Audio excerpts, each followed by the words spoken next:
March of the Hurricane by Don Wireman, Sr. The spotted chameleon flicked its slender tail and secured its feet in the shifting sand. It closed its eyes against the growing gale, buried itself, preparing for a last stand. But not a thing did the whirling wind care. As if it were just a light bird feather, it whirled the poor creature into the air before it could get its act together. The twister whipped great dust clouds out to sea. Fishermen couldn't sight the African coasts.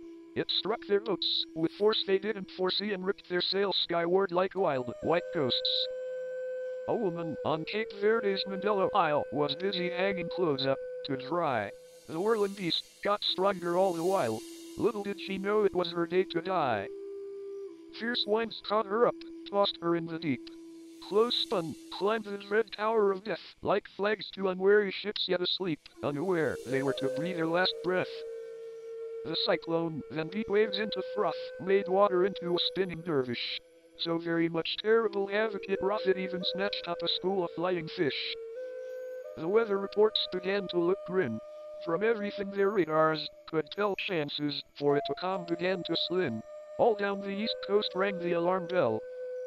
The island of Cuba, Bermuda, too began to suspect a full hurricane. But really, 'twas little that anyone could do except tie up dog, nail the window pane.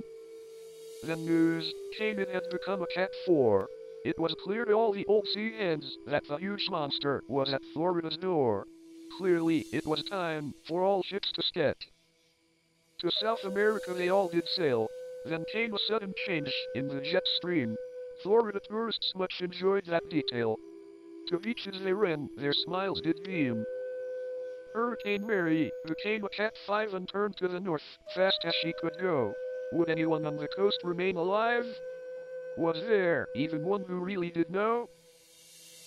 She would slam right into New York, some said, but as the dread night wore on, it was clear it had hit North Carolina instead. Some went inland fast, others just swilled rear. Next day, yes, the death toll began to rise and it became most abundantly plain the rivers had begun their deadly rise. How bad was difficult to ascertain. Many bridges, houses were swept away. Folks' dreams had vanished in the violent dark. Lives ended, roofs ripped off, no place to stay.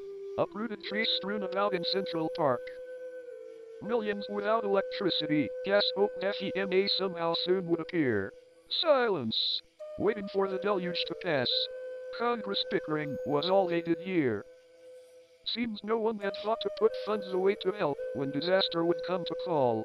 On vacation all our Congress did stay, let citizens face the watery wall.